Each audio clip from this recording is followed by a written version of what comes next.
Kemudian pada hari 11 Zulhijjah kita letak 3 jamrah. 1 jamrah 7, 3 jamrah kali 7, 21. Kalau hari 11 21, hari 12 21, hari 13 21. 21 kali 3 berapa? 63. 63 campur 7 batu pada hari raya. 7 campur 63 jadi 70. Subhanallah.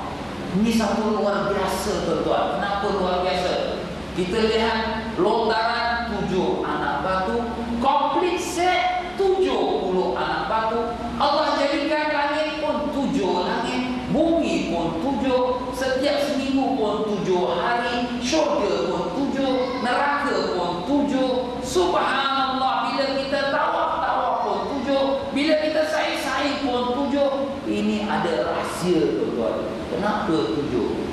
Sebab tu kalau kita lihat dalam pelajaran tasawuf, dia menguraikan tentang nafsu. Nafsu pun ada 7 peringkat. Itu dalam sikitlah kita pergi ya. Tapi itulah keindahan Islam ini. Ada rahsia-rahsia dalam setiap ibadah itu, ada hikmah-hikmahnya.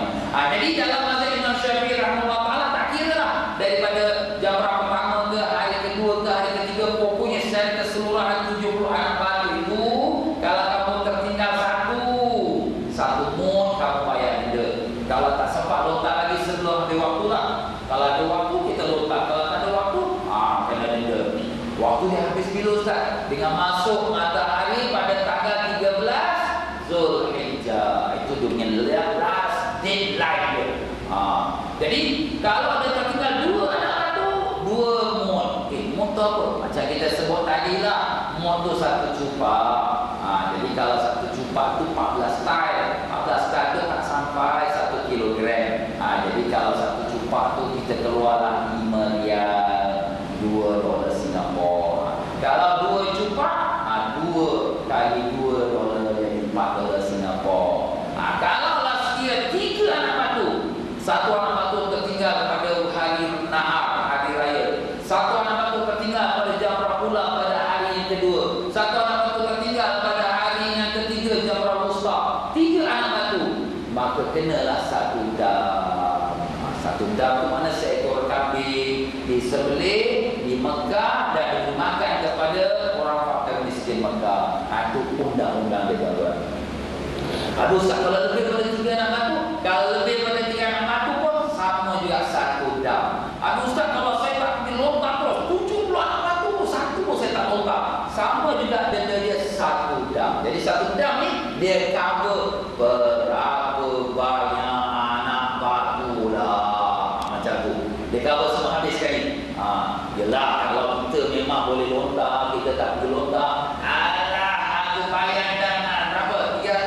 300, no problem. Jangan. Ini kewajipan, ini mesti buat. Kalau memang awak tak boleh buat kerana ada keuzuran, ada sakit, tak boleh pergi melontar, wajib wakil. Itu pun kalau cukup syarat. Doktor kata, alamak dia ni terletak tak boleh bangun lah, sampai seminggu pun tak boleh bangun. Ada dia punya sebab dia. Dia pun wakilkan kepada sahabat dia, ataupun kepada pegawai dia, atau pelajar muka. Itulah dia caranya. Tak boleh kata, apalah Ustaz, saya bayar dah, saya tak boleh. Melainkan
Umpama kata dia was-was pada waktu dia melontar tu pada jamrah ula.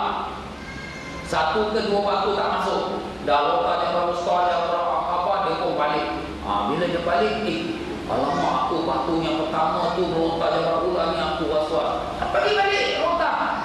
Pergi balik lontar. Tambahkan, tadi aku kurang 2. Lontar tu 1, 2. Habis? Ini je. Tidak. Dia kena ikut tertib. Bila jamrah ula ni tak sah, jamrah wusta, jamrah aqabah pun tidak sah. Sebab dia wajib tertib. Jadi ulang balik yang wusta, ulang balik yang aqabah. Walaupun yang dia was-was yang ulang. Macam kita ambil wudu juga tuan-tuan dan puan-puan. Kita dah ambil wudu sampai cuci kaki.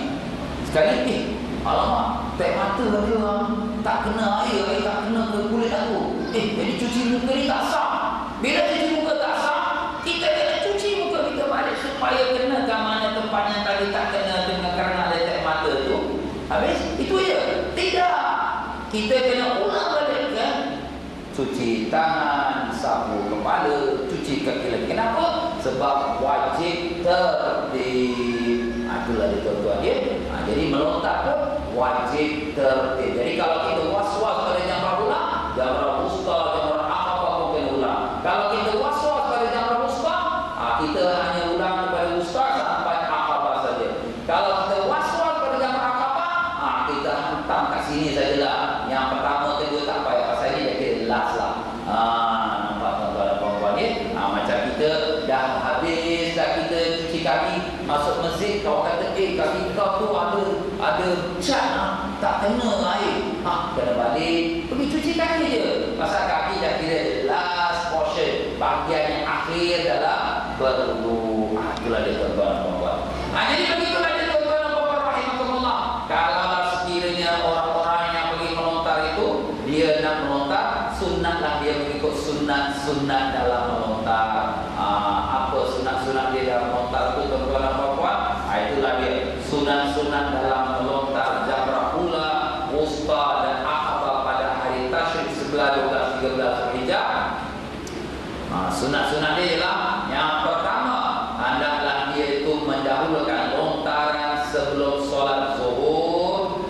Mendahulukan lontaran sebelum solat zuhur sebagaimana diriwayatkan oleh Sahih Bukhari.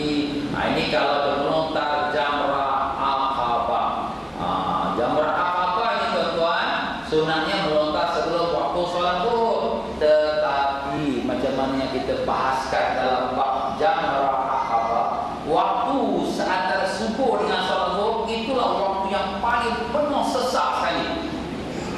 Kerajaan Saudi beberapa tahun yang sudah dan akan terus dia buat undang-undang selepas subuh sampai zuhur hari 10 Zulhijjah tak ada orang boleh melontar. Dia tak boleh orang melontar. Yang sudah-sudah pun kita pun tak melontar. Walaupun itu yang paling afdal untuk melontar jamrah aqabah.